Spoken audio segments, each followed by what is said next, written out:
Hey Leo, it's Jack. It's currently 5:10 a.m. on Saturday, June 6th, and this is my room. Uh, the other day I was watching YouTube and I saw this video of Warren Buffett and Bill Gates like working at a Dairy Queen or something and serving ice cream. And I don't know how old that video was, but as of now he's I think close to almost 90 years old and he still works. He eats his like McDonald's every day and like a Diet Coke or Coke or whatever it is.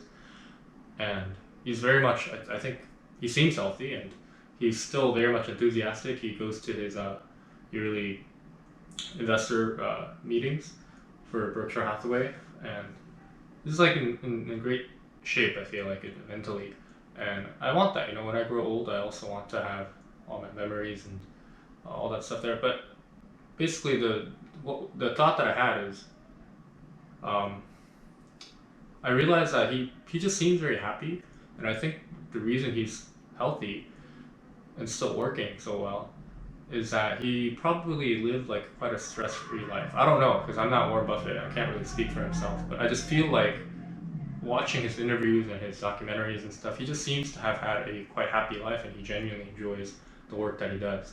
And he also enjoyed success at a quite young age and he's continued that success over time. But he's always mentioned this that I thought it wasn't recorded. He's always mentioned this that he really enjoys what he does. And at the end of the day, he is one of the richest people on the planet right now in terms of just monetary wealth. But I think um, what my point I'm trying to make is, I think wealth should be defined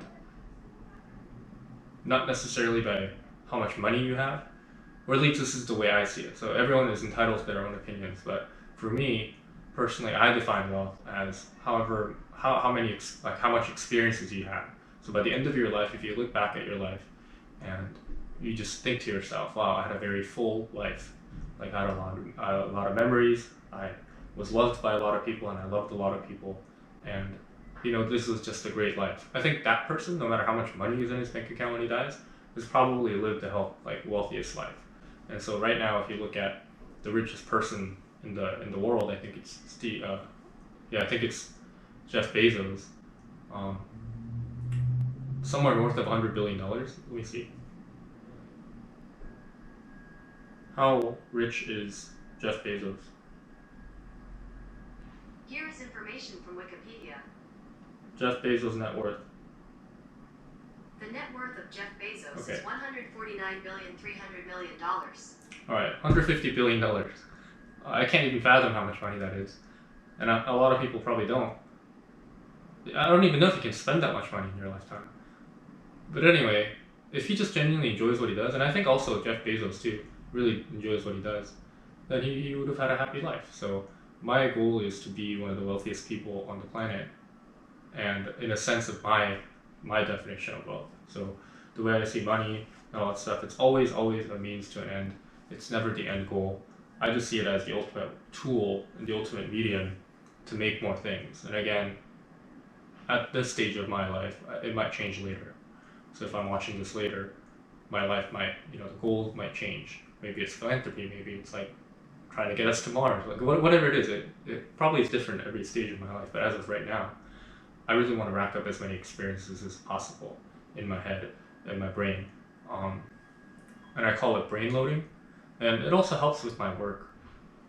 I think the way the brain works is you just have a lot of these anchors, memories, experiences, like things that you've seen and heard and felt that form together. Like imagine if they're just like dots, right? I think if those are the ideas and the memories and all that stuff, and the dots that are being connected by strings or wires or whatever, those would be the ideas and the thoughts and the emotions and all that stuff. And so my goal is I want to collect as many dots as possible. So that's why when I travel, I always call it collecting nodes. And when I do new things, like experience new things, I also consider that brain loading. And money definitely helps. So right now, yeah, I am trying to make money because I want to use that money to try to collect as many nodes as possible. It's almost like, it's a weird analogy, but in Temple Run or like Sonic the Hedgehog or whatever, you run and you like collect these coins. I think that's like what I'm trying to do here. I see all these coins around the world, and I just want to reach every corner of the world and try to like collect as many coins as possible. And those coins would just be the memories, and in the process, I'll get a lot of ideas. And I think even now, some of the biggest ideas that I've had and the biggest passions that I've had, like art and music, they've all come from some sort of memory node being triggered. Maybe I heard some music that I thought was revolutionary, that was really genre bending, and I really liked it. Then, okay, I want to try experimenting with it. I want to try remixing it. I want to try making something similar to it. And yeah, so that's just my opinion on wealth. And again, everyone's entitled to their own opinions. But if you just look at just the wealthiest individuals in the world, I think they all have a similar pattern, which is they probably really enjoy what they do. And I think it's impossible to reach that status without really enjoying what you do, unless you inherited a bunch of money. But if you look at a lot of the self-made billionaires, they just genuinely like it.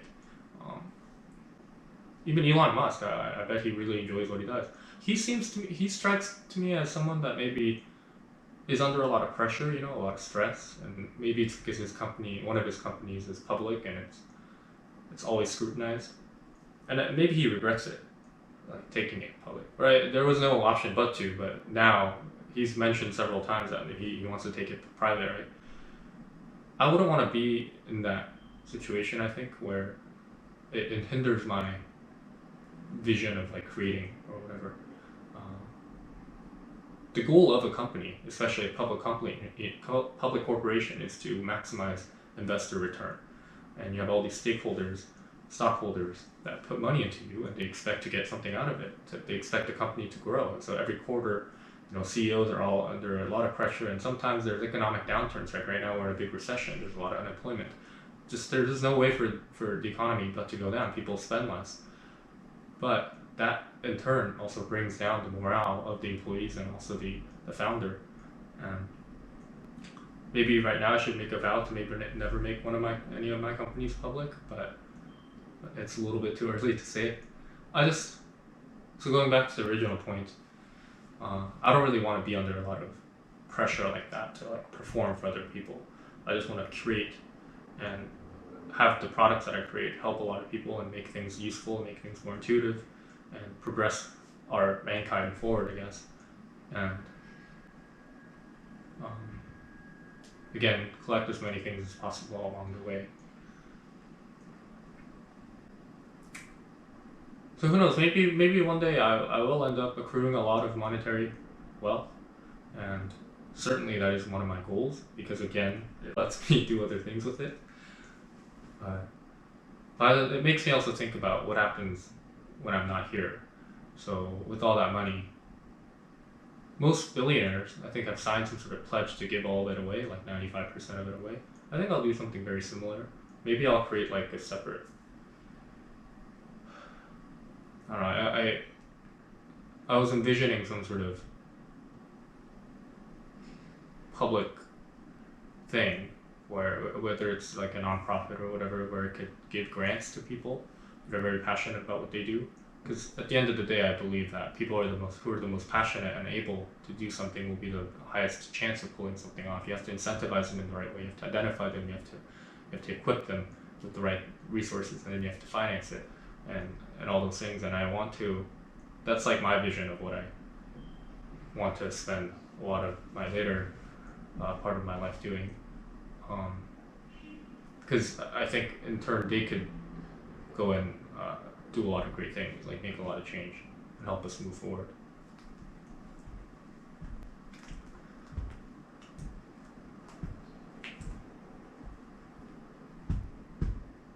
But who am I to say, right? I'm just a 25-year-old kid sitting in my bed, just dreaming. That's all I'm doing. But one of these days,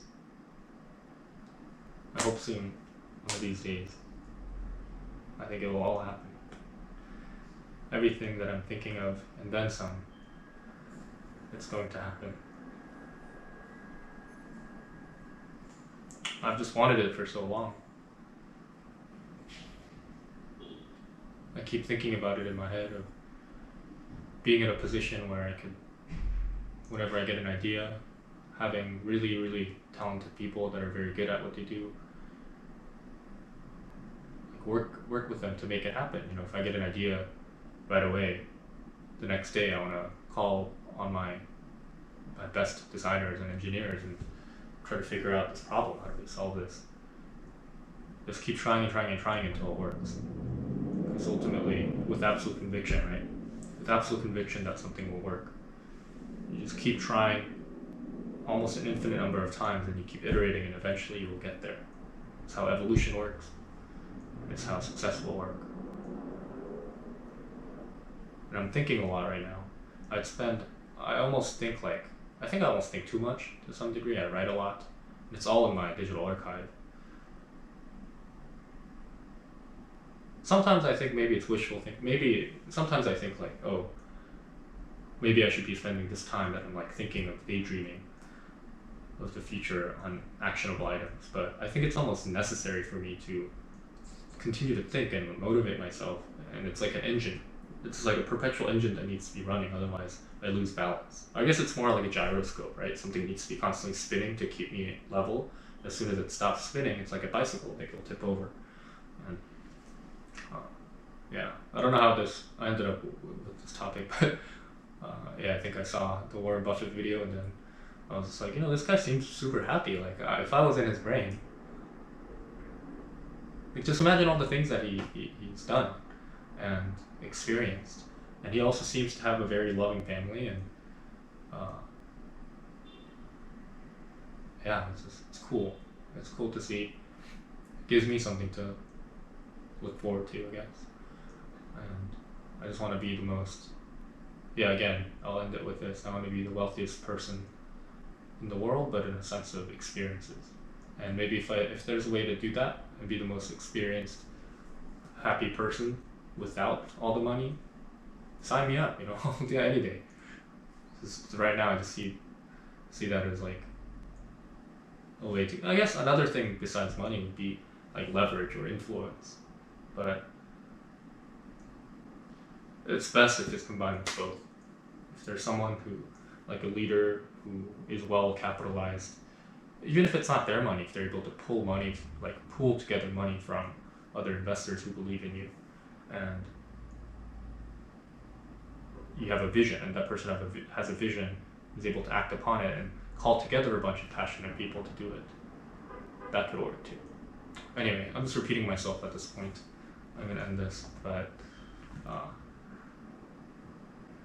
should get back to work probably. I'm going to go back and design what's left of Zate and Project Slip. I have to touch up that painting that I did with the Black Matters one. Upload that. I have a lot of work ahead of me.